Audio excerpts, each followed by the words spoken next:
Olá, aqui o Soberania em Debate, o programa do movimento SOS Brasil Soberano, do Sindicato de Engenheiros do Estado do Rio de Janeiro.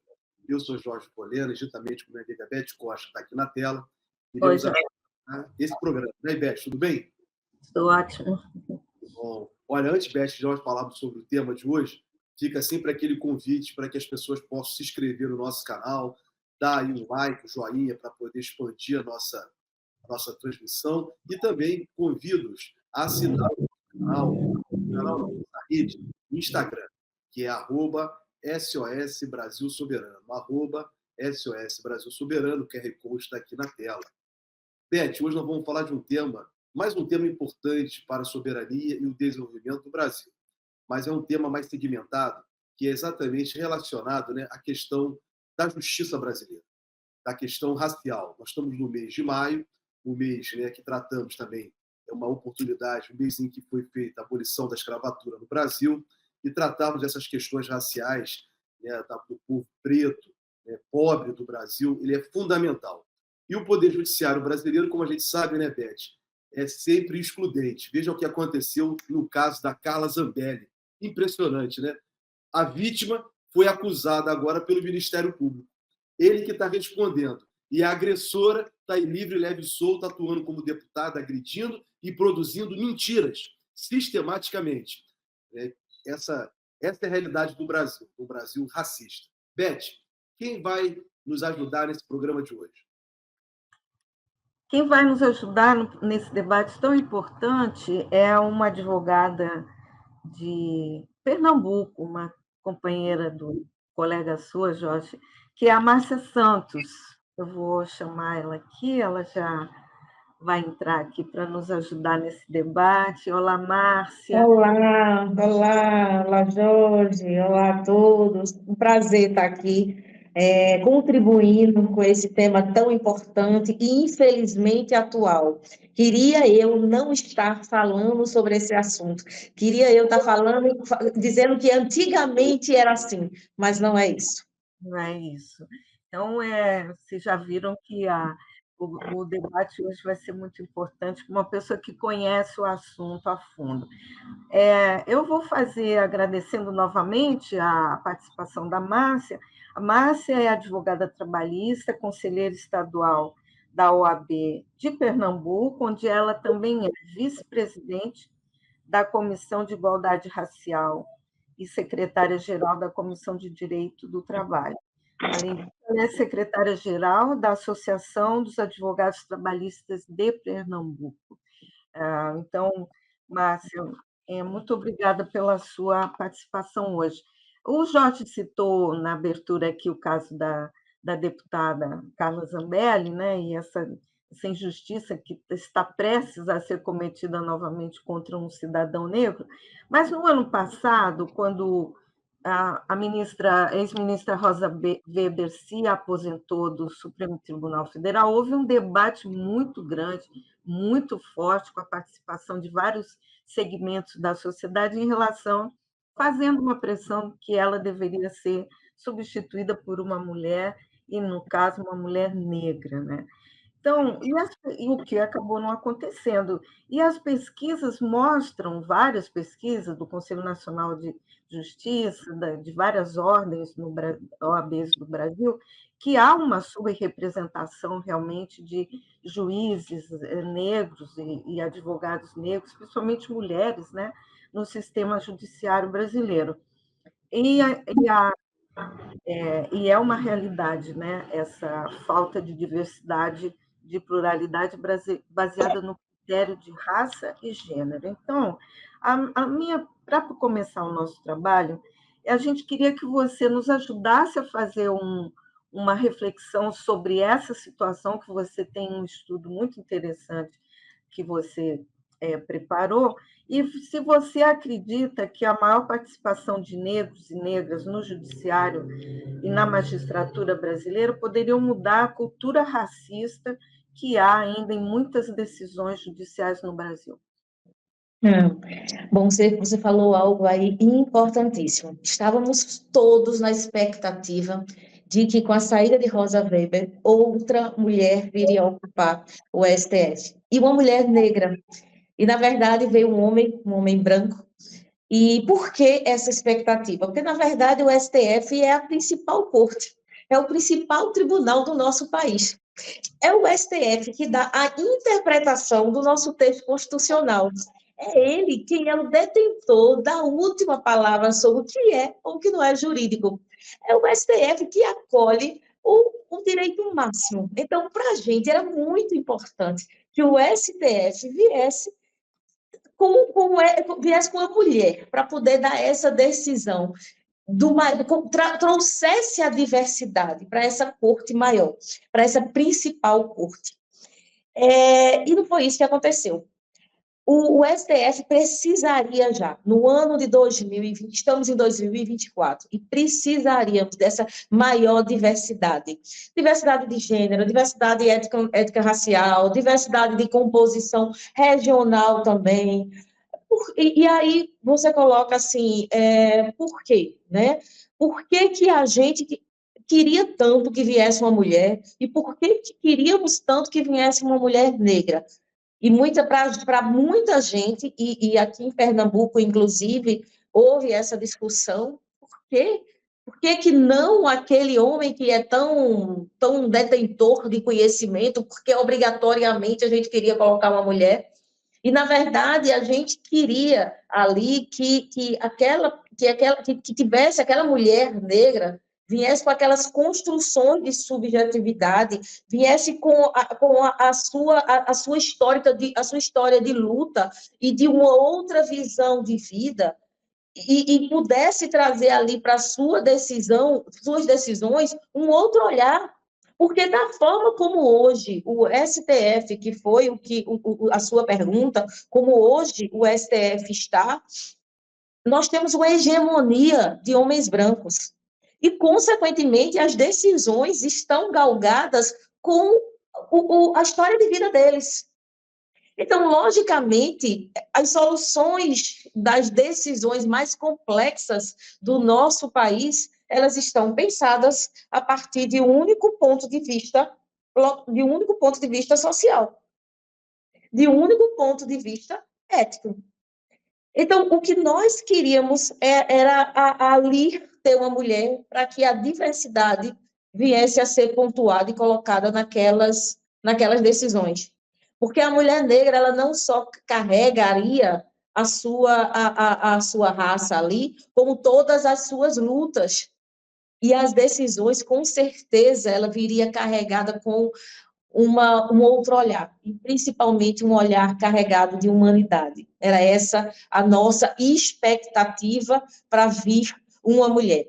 A necessidade da indicação de uma mulher negra no STF também tem um lado não só para ter um outro olhar, mas também eu entendo que teríamos uma dívida histórica com as mulheres negras, pela exploração sistemática do nosso trabalho, dos nossos corpos, e porque seria um momento de que o Brasil poderia dizer realmente as mulheres negras elas podem estar onde elas querem estar, porque elas têm total competência para estar ali. E temos muitas mulheres negras com total competência para estar no STF.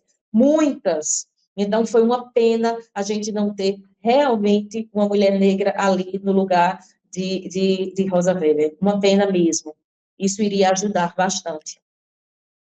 Mas essa falta de representação, ela é uma realidade em todo o judiciário brasileiro? Todo o judiciário brasileiro, na verdade, a gente tem toda a sociedade, inclusive, fazendo só um paralelo, logicamente não é o nosso foco, mas fazendo um paralelo nas próprias empresas privadas ou até mesmo nas empresas públicas, os altos cargos de gestão, eles são preenchidos por pessoas brancas. Quando a gente fala em diretores, em presidentes, nós temos um número de ocupantes de pretos de 1%. Quando a gente vem por pardos, nós vemos um número de 5% a 7%. Então, o número é muito pequeno, porque a população negra é muito maior do que a população branca. Né? Então, é isso que E o judiciário tem poucos negros, porque, na verdade, inclusive, o CNJ fez uma pesquisa, e para se ter, até ter 20% dos negros no judiciário, a pesquisa diz que só em 2044 a 2055, no ano de 2044 ao ano de 2055, vamos conseguir ter o percentual de 20% de negros no judiciário. Isso é triste. Perfeito, Márcia. Márcia, você faz referência aí à questão do Supremo Tribunal Federal, realmente não ter mulher e não ter negros. Né? Isso é uma realidade mesmo que se apresenta e uma dificuldade, até política, embaraçosa. Porém, há 2 semanas, né, o Supremo Tribunal Federal produziu um conjunto de decisões judiciais muito importantes, a meu juízo. Eu queria saber sua opinião. Que é a questão, por exemplo, do perfilamento racial, né, de qualquer forma de discriminação nas ações policiais. Também nos casos em que há invasões em favelas, com mortes, como ocorre no Rio de Janeiro, particularmente, né, que essas investigações passem a não ficar mais a cargo da polícia, mas sim pelo Ministério Público. Como você vê esse conjunto de decisões do Supremo Tribunal Federal agora, recentemente?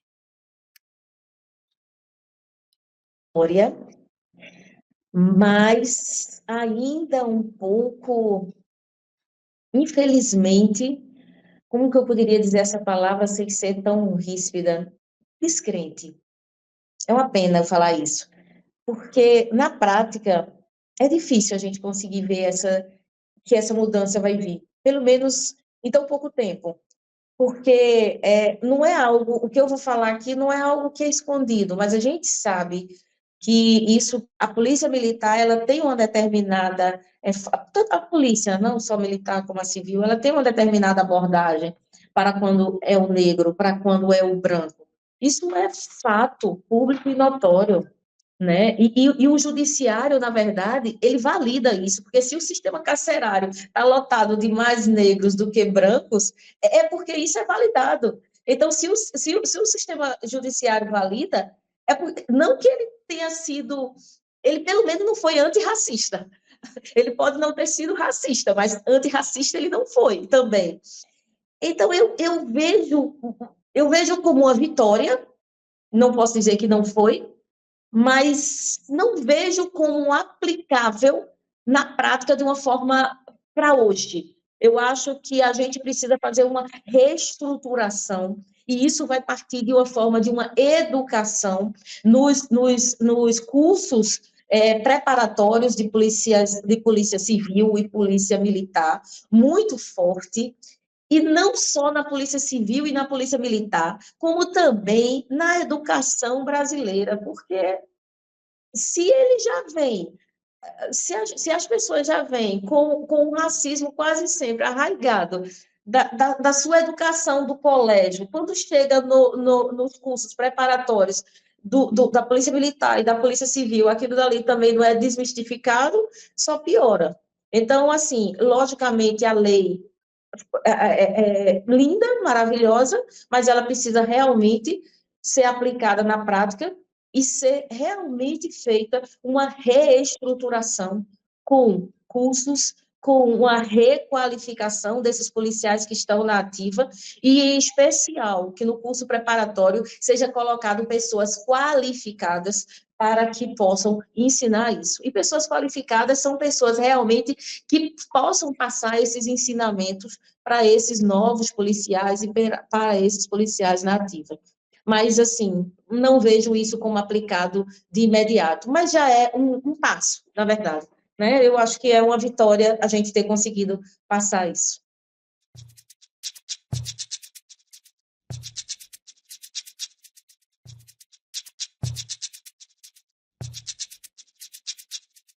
Márcia, a gente depois pode continuar, eu acho que a gente deve continuar nesse debate da educação e da formação dos profissionais, eu acho que isso, você tocou num ponto muito importante.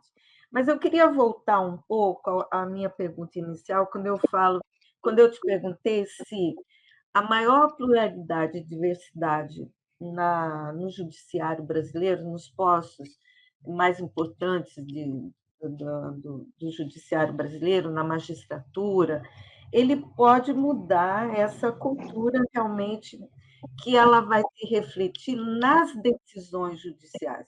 Você acha que a falta de diversidade ela é um fator indutor de muitas sentenças, como o Jorge falou aqui da Carla Zambelli, que a vítima agora passa a ser o grande acusado nessa situação. Se essa falta de diversidade ela estimula uma cultura, não vou dizer de sentenças injustas, porque fica uma coisa meio conflitante, né, na formulação, mas se essa diversidade de raça e gênero na composição da elite do judiciário, ela poderia se refletir em algum momento numa mudança de cultura que no Brasil ainda pune mais negros do que brancos.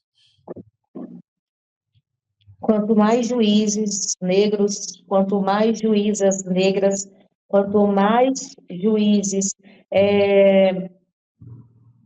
indígenas, homoafetivos, nós teremos mais compartilhamentos da visão de mundo, nós traremos para o judiciário histórias, testes, experiências pessoais, com o racismo estrutural, nós traremos a vivência de vida sobre todos os aspectos, desde a forma de tratamento, da forma de tratamento com o jurisdicionado, da forma de tratamento com as partes, com as testemunhas, com as decisões. As decisões, com certeza, terão um outro olhar, um olhar sobre a perspectiva de raça, de etnia, de cor da pele. Não tenho dúvida que isso trará, sim, diferença. Não tenho dúvidas que essa diversidade ela é essencial para termos uma outra visão de mundo. E talvez com essa mesma decisão, que você acabou de citar, ela teria uma outra, como você falou, a gente não pode falar de injustiça, mas a gente falaria de outra ótica. Logicamente, o seu olhar, inclusive, é o mesmo olhar de Jorge, é o mesmo olhar que eu tenho. E por que não foi o olhar do juiz? Né? Por quê? O que será? Eu tenho a resposta. Eu acho que vocês também têm. O que falta aí? O que falta aí é a diversidade. E, com certeza, isso seria bem-vindo, essa heterogeneidade no sistema judiciário brasileiro. Eu não tenho dúvida. Márcia, assim, eu pedindo desculpa aqui para o Jorge, antes de passar para ele, eu queria perguntar, assim, no seu caso pessoal, você alguma vez já sofreu algum tipo de discriminação nas suas pretensões profissionais, ou mesmo no exercício da sua profissão, pelo fato de você ser mulher e ser negra? Na verdade, a gente tem, eu sempre digo que quando a gente é mulher e é negra, a gente tem que provar a nossa capacidade 10 vezes mais, né? O que eu faço, se um homem branco fizesse, ele faria um mínimo e já estaria num patamar muito maior do que eu estou, né? Então, assim, eu, graças a Deus, aqui no Recife, tenho uma condição de vida hoje boa, né? Mas foi preciso muita luta, e eu sei que essa minha luta, ela seria muito menor se eu fosse uma mulher branca ou se eu fosse um homem branco. No sistema judiciário, fazendo audiência, nunca senti. Mas, em termos de clientela, eu atendo em sindicatos, e logo no início, quando eu entrei em um grande sindicato para atender, era um grande sindicato, as pessoas muito esclarecidas, e logo no início, quando o meu nome não era conhecido no mercado, eu sentia que quando ele entrava na minha sala, que se deparava comigo, ele se assustava, e muitas vezes ficava assim, eu vou falar, ela vai saber, ela vai entender, ela vai me ajudar. Então, assim, a gente só pela nosso estereótipo, ele simplesmente acha que a gente não sabe de nada. Ele acha que a gente não tem competência. Então, eu vi esse olhar, não foi uma, não foi duas, foram inúmeras vezes. E isso frustra um pouco a gente. Isso nos deixa mal. Então, quantas vezes eu tive que passar por cima disso, superar, colocar com um sorriso no rosto, mesmo estando péssima, continuar aquela minha luta, e precisei mostrar àquela pessoa a minha capacidade ali para poder resolver o problema dele, às vezes até muito melhor do que ele teria o problema resolvido por um homem branco. E aí depois, logicamente, ele veio muito agradecido, mas aquilo dali é muito difícil você trabalhar sempre com aquela pessoa desconfiando da sua capacidade técnica. Eu sou formada desde 1996, então, assim, faço trabalhista desde então. Então, na minha área, graças a Deus, já fiz um nome, mas no início, principalmente, foi bem difícil por conta disso. Então, e eu vejo colegas que estão iniciando têm essa mesma dificuldade, porque eles não acreditam, eles sempre acham que as mulheres negras, elas não vão ter competência ou não sabem, sabe? Isso aí não é fácil, dói, né? É aquele racismo que não é dito, mas que dói da mesma forma, que a gente sente do mesmo jeito. Márcia, eu vou te colocar uma questão aqui bem sensível, de tudo que você falou até agora. Inegavelmente, tem que haver uma mudança estrutural, de formação. Porém, em alguns casos, nós temos constatado, dentro do sistema de justiça, alguns magistrados, alguns advogados, alguns promotores que são efetivamente negros, são homossexuais, reconhecidamente, são mulheres também, mas que dentro dessa estrutura que nós vivemos hoje na sociedade aqui no Brasil, que é uma sociedade liberal, conservadora, atrasada, muitas dessas pessoas, advogados, juízes, promotores negros, repetem o mesmo comportamento racista, preconceituoso. Eu lembro disso, estou falando exatamente porque nós já tivemos, é um problema que tem que ser enfrentado também pelo movimento negro. Nós tivemos um juiz na Suprema Corte do Brasil, que era um juiz negro, e que acabou se colocando a serviço de uma conspiração política contra o Brasil. Então, eu quero te colocar exatamente isso. Quer dizer, ter pessoas negras também é importante, mas é importante que essas pessoas negras elas também não têm que entender a luta de classe que elas têm que enfrentar no sentido de ampliar o debate, ampliar a inclusão e não repetir comportamentos coloniais, comportamentos reacionários da sociedade brasileira. Como que você vê isso no judiciário, na advocacia, no sistema de justiça como um todo?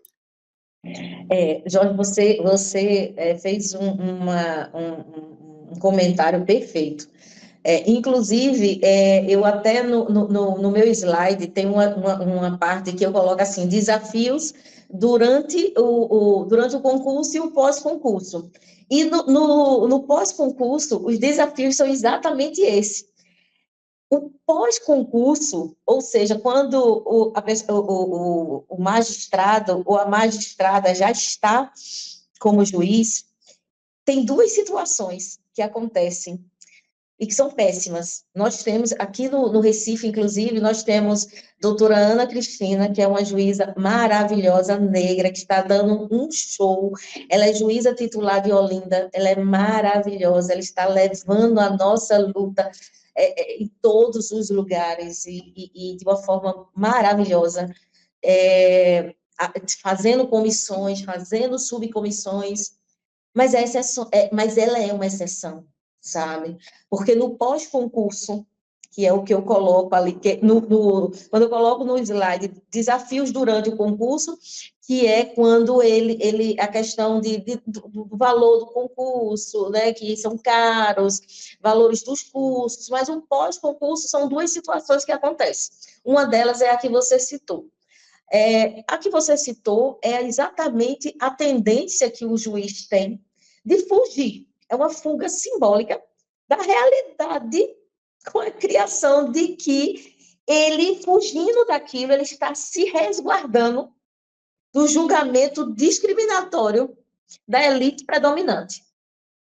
Eu estou ali, ele não diz para ninguém, mas é uma fuga, meio que eu vou colocar uma capa da invisibilidade aqui. E aí ele não se mostra, ele não se representa. O momento que ele poderia ali ser vez e voz dos negros, não.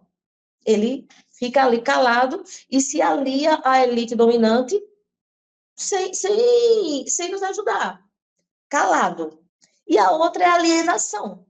Ou ele foge dessa fuga simbólica da realidade dele e dos negros, ou ele simplesmente tem uma alienação em relação a todas as questões sociais, ou mesmo a rejeição. E essa alienação ou rejeição pode ser até por uma questão de sobrevivência. Ele olha ali, ele diz, ou eu faço isso, ou os meus pares não vão me tratar bem. O que eu acho péssimo.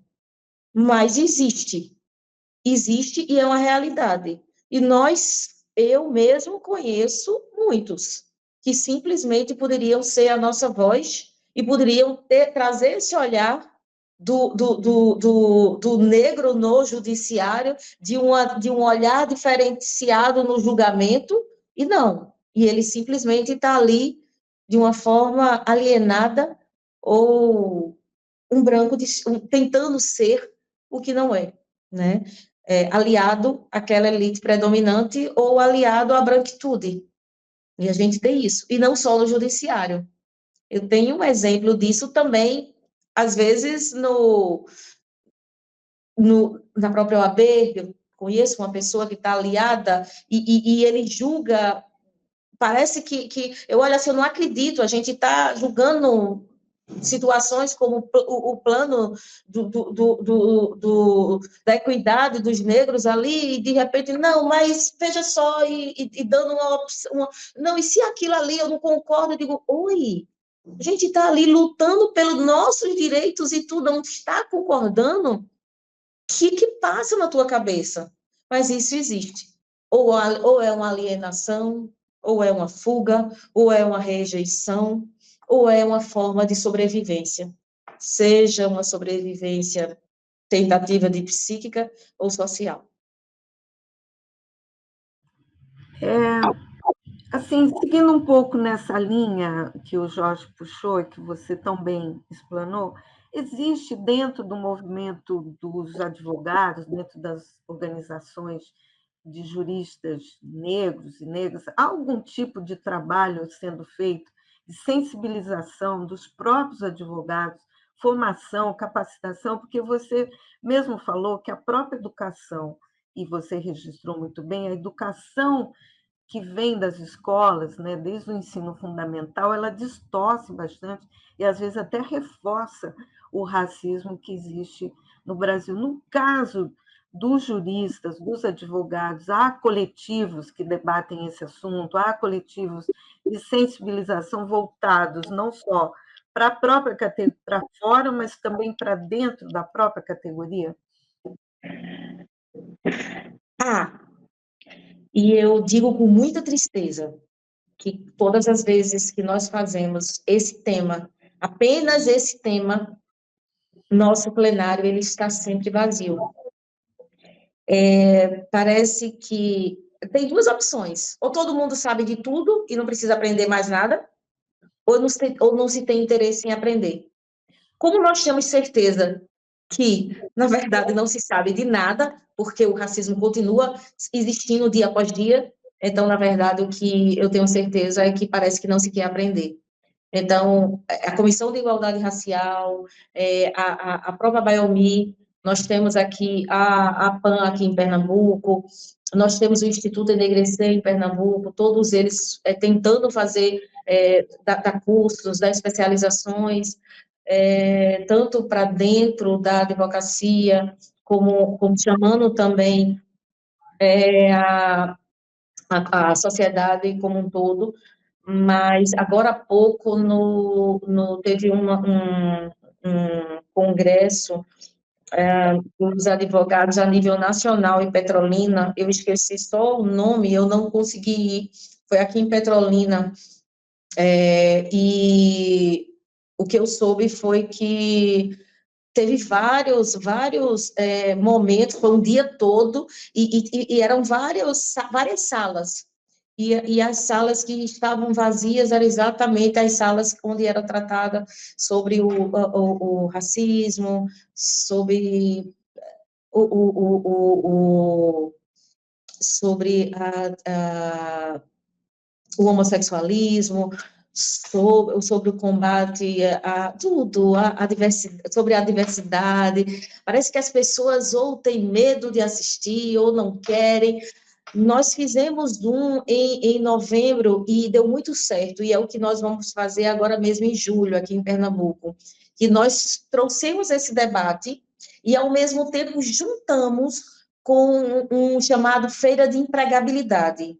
E aí nós fizemos uma sala com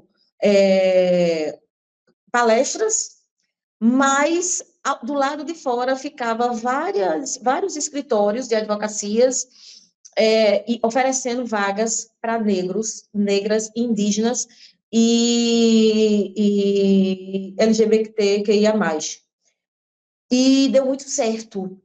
E nesse momento também foi ofertado tirar foto de profissional, com maquiagem, a pessoa fazia maquiagem, tirava foto. Só quando a gente conseguiu fazer isso foi que a gente trouxe público. Então, assim, se não fizer conjugado, a gente não tem público. Então, é isso que eu não sei se as pessoas parece que não querem aprender. Agora, nas escolas, eu não vejo isso. Eu acho que poderíamos, a escola, o Brasil, o MEC, poderia fazer isso, sim. Já está na hora, já passou da hora de fazer isso.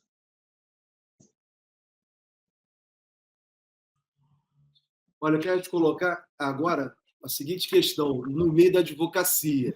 Estava falando, a Beth está colocando a questão da formação dos advogados, mas o Conselho Federal, né, estabeleceu na gestão passada, e está valendo para esse mandato, deverá valer para frente, uma cota de 30% para negros e pardos, em todos os cargos da Ordem dos Advogados do Brasil, nos conselhos.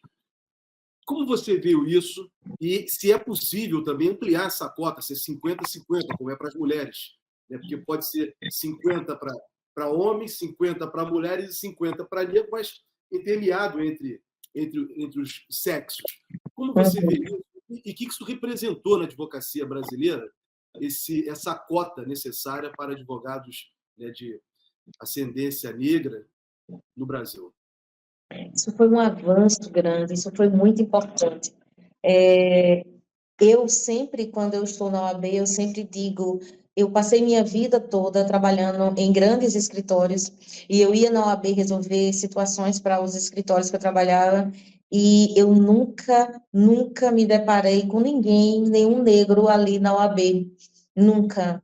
Quer dizer, varrendo, né, limpando, mas nos cargos altos não.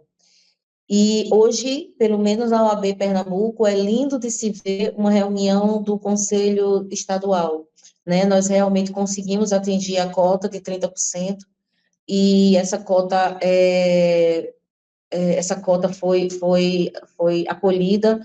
Hoje nós temos também aqui em Pernambuco, foi o segundo estado que fez o plano de valorização da advocacia negra.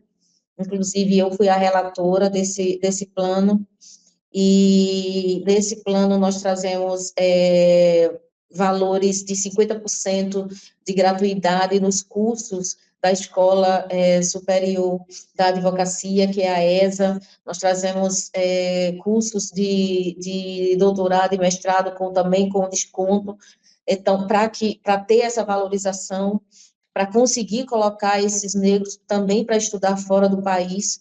Então, tem essa preocupação.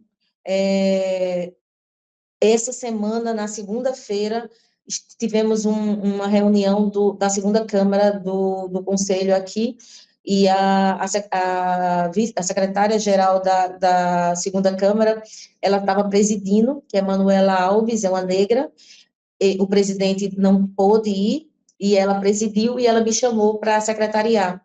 Então, pela primeira vez na história da OAB de Pernambuco, a mesa foi composta por 2 negras presidindo a reunião do conselho da OAB. Éramos eu e ela apenas fazendo a presidência dessa mesa. Então, estamos fazendo história aqui na OAB Pernambuco, e é muito bom fazer isso, é muito bom participar da história.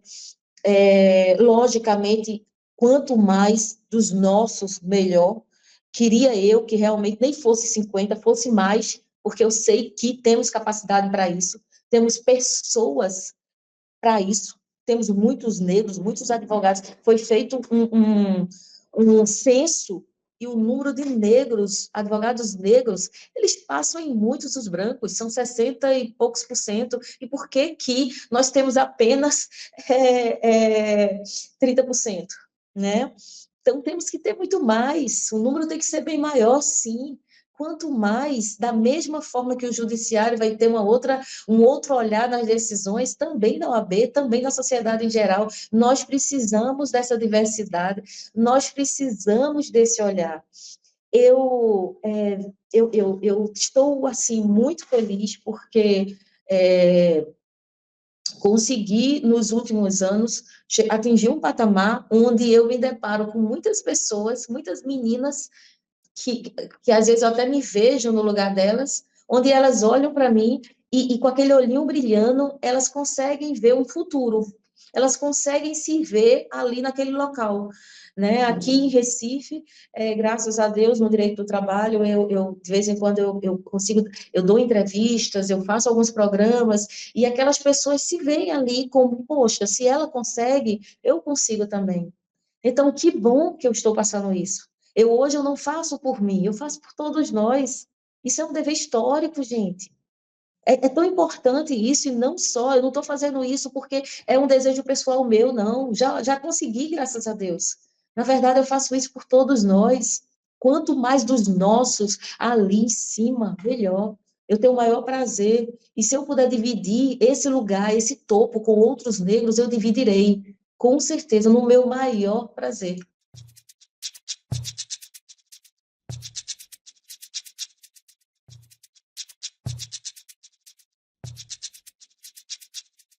Mas vou voltar para um tema que eu acho que é bastante doloroso, né? Nós, agora, nessa mudança no Ministério da Justiça, com o ministro Lewandowski, que se dedica há muitos anos à questão do presidiário no Brasil, e eu acho que isso é reflexo de tudo isso que nós estamos conversando, a pesquisa do Anuário Brasileiro de Segurança Pública, que foi divulgado em novembro do ano passado, no mês da Consciência Negra, mostra que 70% dos presidiários brasileiros são negros, a maioria de homens negros, né?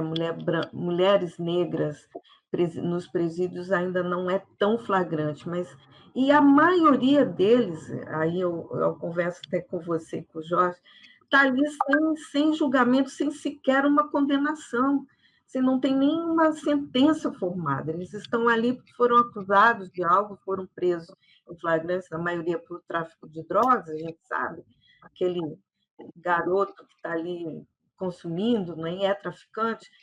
Tem como resolver, de alguma forma, essa situação? Eu ouvi num debate uma vez alguém sugerindo que o Ministério da Justiça puxasse um grande mutirão nacional a partir das OABs do Brasil inteiro, e que envolvesse, inclusive, as universidades, os candidatos, os estagiários, num grande mutirão para rever esses casos de pessoas que estão presas há anos ali dentro de um sistema violento, né, que acaba, às vezes, até corrompendo mais um jovem dentro do sistema, sem uma culpa formada. Existe essa preocupação dentro da OAB, aí eu faço até uma provocação ao meu colega Jorge Folena, porque eu acho a proposta que vinha da sociedade civil, desse mutirão nacional, de encarar definitivamente essa questão que é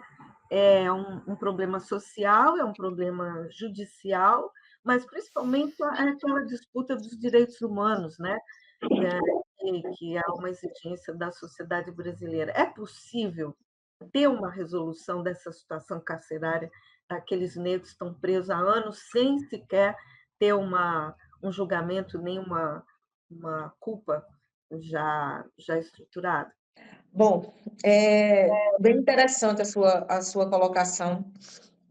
Não é minha área é direito do trabalho, mas é uma área que todos nós conhecemos, porque, na verdade, é algo que todos nós sabemos que, no sistema prisional, o número predominante, chegando a 60%, como você falou, até o dado de 70%, você falou o dado atual, né? Então, o dado até aumentou, é de homens pretos, né? Isso não, e engraçado, quer dizer, não é nem engraçado, né? Mas, assim, o absurdo, né? É que, na verdade, isso não quer dizer que mais homens negros que os negros cometem mais crimes que brancos. Na verdade, é porque os pretos são são mais apreendidos do que os brancos, na verdade. Por quê? Porque sempre o foco policial é da população negra. E, como bem você falou, no caso, alguns crimes tais como o tráfico de droga, né? Tanto é que, como, por exemplo, o homicídio não é tão no foco, né? E é uma pena isso, né? O que que a gente chega à conclusão? Com essa sua porcentagem de 70%, é claro que é o racismo institucional. Simples. Não tem outra afirmação que não o racismo institucional. Esses crimes, que é em especial o tráfico de droga, ele vem como resultado de uma polícia que é a polícia militar, e muitas vezes prendem os meninos ali, os aviãozinhos, e esquecem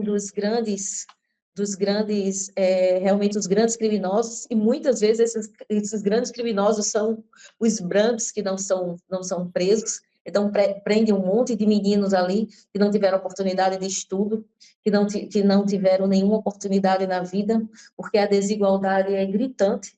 Então,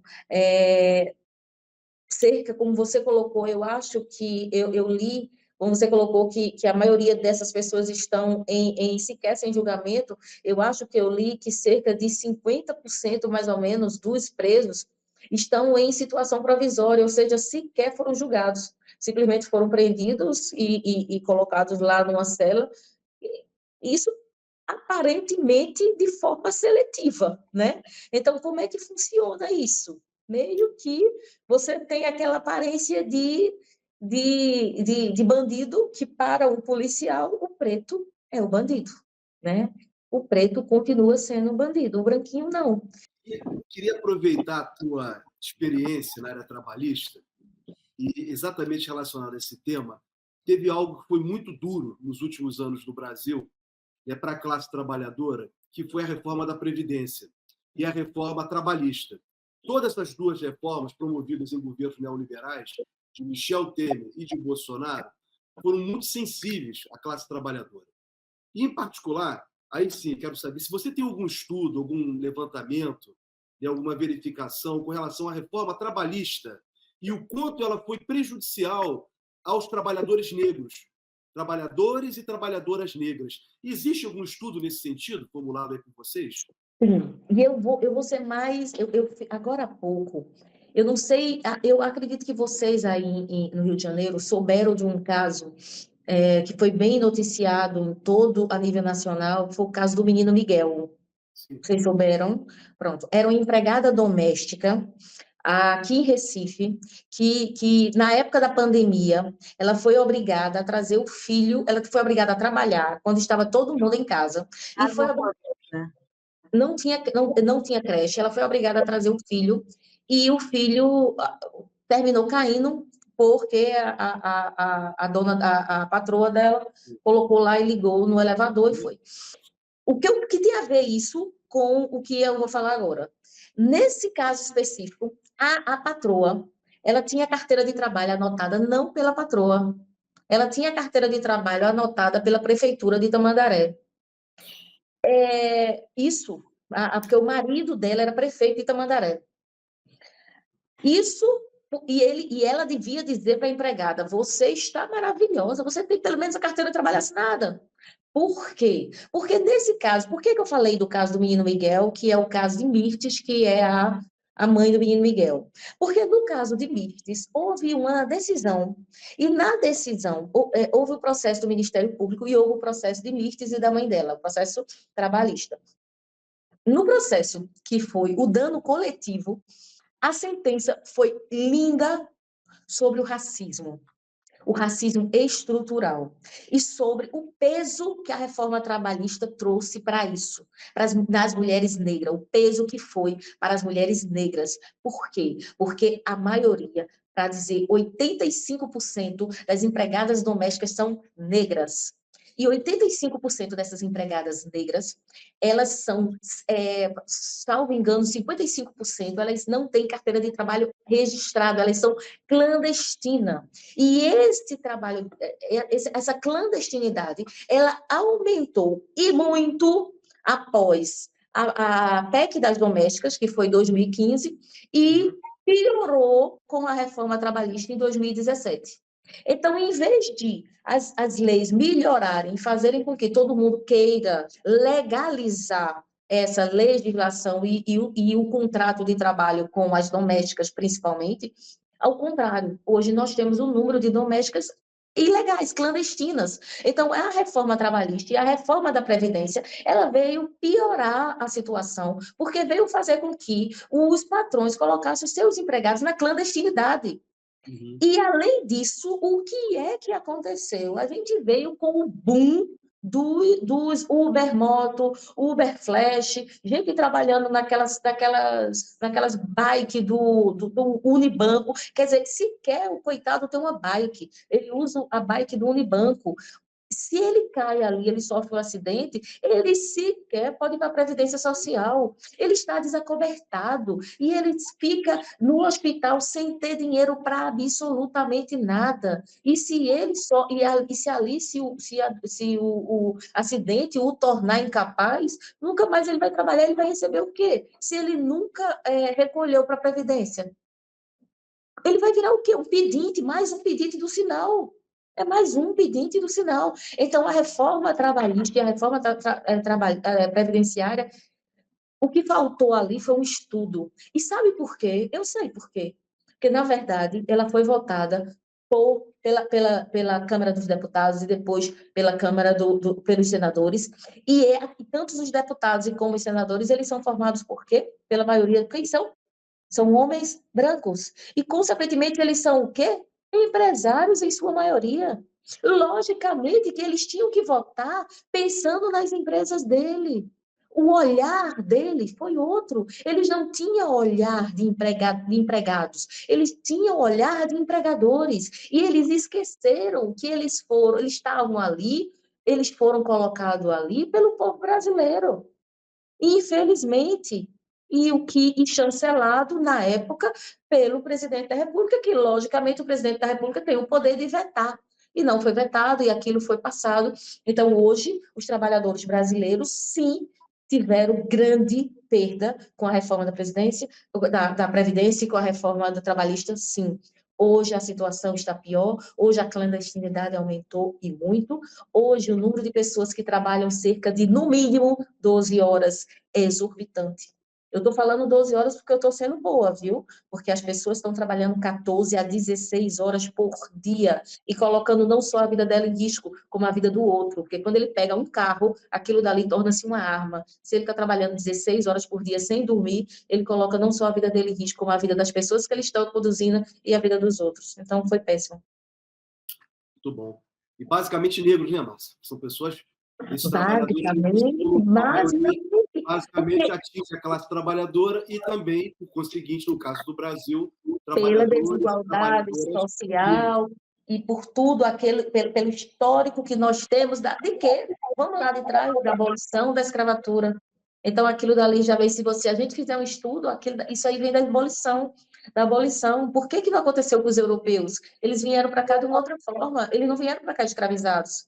Eles vieram para cá para trabalhar, e quando eles vieram para cá para trabalhar, eles recebiam. É diferente. Os negros vieram para cá sem receber, sem conseguir fazer uma reserva. E quando eles foram alforriados, eles saíram sem R$ 1 no bolso. E eles não tinham sequer onde morar. O que acham que iam fazer? Né? Tiveram proibidos de estudar, né? Não De era assim. estudar, e tiraram tudo deles, inclusive até a religião.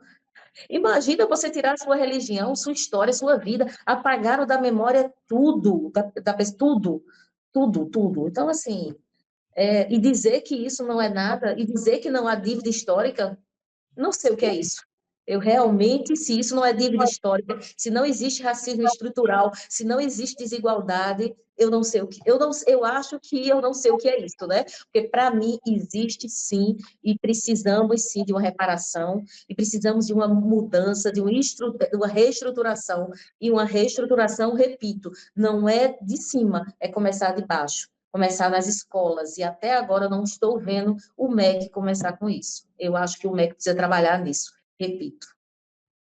Tudo bem, Beth. Márcia, assim, essa conversa tem pano, né, Jorge, para a gente passar muitas horas mais debatendo, e a gente te agradece. Infelizmente, nosso tempo, a conversa correu tão boa, tão fluente, que a gente está já no final do nosso tempo, e queria abrir, então, para você, se você quiser fazer as suas considerações finais aí para o nosso público.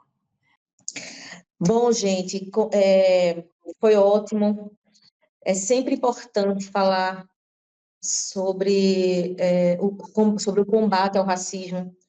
Eu, como advogada negra, eu vou sempre seguir torcendo, sempre seguir apoiando a expansão desse processo de ocupação, sempre esperando a participação da advocacia negra, que sempre cresça a participação dos negros no judiciário, esperando que numericamente, com o crescimento dos negros no judiciário, aumente também isso com a influência nos processos decisórios, melhore, faça com que abra o leque do que, de uma forma melhor, consiga ter uma outra visão. Nós precisamos muito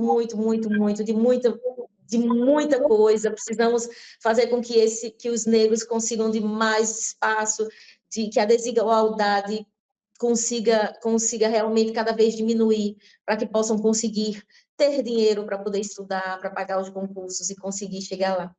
Mas continuamos aqui, a cada tempo, conseguindo, tentando, e eu tenho certeza que vamos conseguir. Como eu falei no início e digo no fim, eu quero um dia dizer, há muito tempo atrás existiu o racismo. Eu tenho certeza que eu vou viver para dizer essa frase. Que bom. Nós também. Olha, te agradecer muito seu tempo precioso aí, profissional, para estar aqui conosco, né, Beth? Para tratar desse tema tão importante. Pessoal, esse é o Soberania em Debate, um programa do movimento SOS Brasil Soberano, dos Sindicatos de Engenheiros no estado do Rio de Janeiro. Semana que vem estaremos juntos para um outro programa. Até lá, gente. Tchau, tchau. Tchau, Beth. Tchau, tchau. Tchau, tchau.